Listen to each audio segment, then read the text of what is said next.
People whom you love are not easy. Transform yourself in such a way.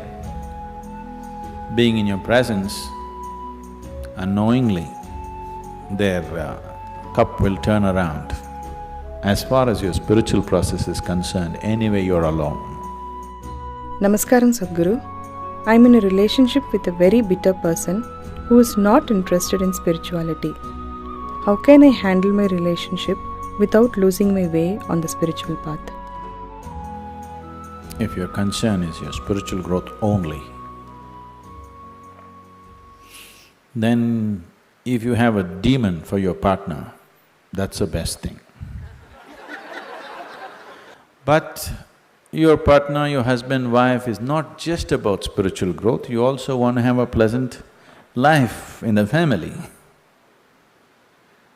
Then you have to choose someone whom you like, but any human being on the planet, there is something that you don't like about them, isn't it so? So you use that part of it for your spiritual growth, and the rest of it you enjoy. Just as life. So if your intention is to have a good family, then some rapport is needed between two people, otherwise it won't work. Especially if you have produced children, then rapport is must, otherwise you'll foul the new life that's come up. If you create a foul atmosphere, you'll foul up the new life that is coming up. Nobody has any right to do that actually, but people are doing it. But no human being has any right… You can mess yourself up as much as you want, that's up to you. But you can't mess up a fresh life that's just coming up. So, if you're looking for good life, family life, then one has to find rapport. And that rapport means some areas of commonality at least. But if you're looking for spiritual life, it doesn't matter what kind of person he is, you can use everything for your growth, everything for your growth, if that's all your focus is. But generally your focus is both ways, you want to have a little bit of that and a little bit of this, so mixed fare. So it gets a little complex. So, to build a rapport takes effort, takes compromise, takes love, endurance. Takes endurance, you know. Somebody is constantly like this, you want to build rapport with that person, but you don't want to go his way. That takes lots of endurance. Yes or no? People whom you love are not easy.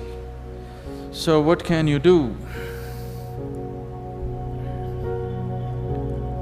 One thing is to transform yourself in such a way, being in your presence, unknowingly, their cup will turn around. Just yesterday, you know, the other day I just went out in the rain, I went out and it started raining and I was carrying both my India phones because I was expecting some calls and I mean, one is India, one is Europe, one is America, 3 phones I had.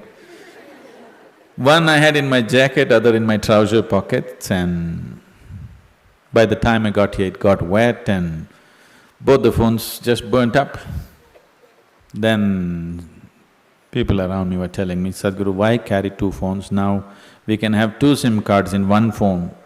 If you hold it like this, you can speak on the India SIM card. If you turn it around, it just shifts into the other SIM card. You don't have to switch anything, just this way it handles one SIM card. If you turn it around, it handles another SIM card. You have to become like this. I was very suspicious of this phone, I didn't get it, but but you must become like this. If you wish to take people who are around you with you, if you want to walk alone, it's very easy. If you want to take people with you, then it takes a considerable amount of effort. When Gautama was asked this question, is it better to walk alone on the path or with a companion? He's not like me, he's dry. He said, it's better to walk alone than to walk with a fool. He's not saying don't walk with anybody, he's not saying don't have companions, but he said it's better to walk alone than walk with a fool. Because they can drain you, they can take such a lot of energy and time, and you don't know, they may be stronger than you and they may take you their way than you taking them your way. There's every possibility, yes? So, I won't say what Gautama said. All I'm saying is, it doesn't matter how you walk, as far as your spiritual process is concerned, anyway you're alone. Nobody is with you. It's only the bodily process, the material process of life, which you can share with people. You come alone and you go alone, isn't it? Even if you have a twin brother or a twin sister, you still come alone and go alone, isn't it so? So when it comes to the spirit, anyway, you walk alone. So don't mix that up. So that part of it you handle well. The material part of it, according to your capability, to what extent you can do it, you do it. They come your way, it's wonderful. If they don't, it's all right, don't grudge them. It's just that you don't have to go that way. Maybe someday, when the doctor tells you your liver is in a bad state, he may seek divine, you know. Yes? Have you seen people who are walking in the morning? Not everybody, there are certain type of people, these are all over 50, 55 age group people. They have become lean and they're walking briskly every day, religiously they are there. These are all people who generally had a cardiac problem. They almost died. Then their doctor told them, either you do this or you're gone. Now their walking is like a religion. Not Sunday morning, every morning. Have you seen those people? Suddenly they transform, they eat properly, they do everything properly because the fear of life and death has come. So different people need different kinds of impetus. If you're sensible, you learn by just looking. If you're not sensible, you learn by thrashing. Life will thrash you. The material part of your life is never 100% proper, it never can be. Isn't it so? Is there any family which is a perfect family? Is there any relationship which is a perfect relationship?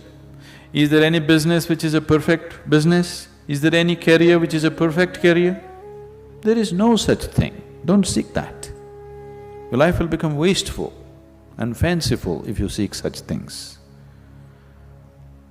They all happen to the extent you're capable of handling them, that's all.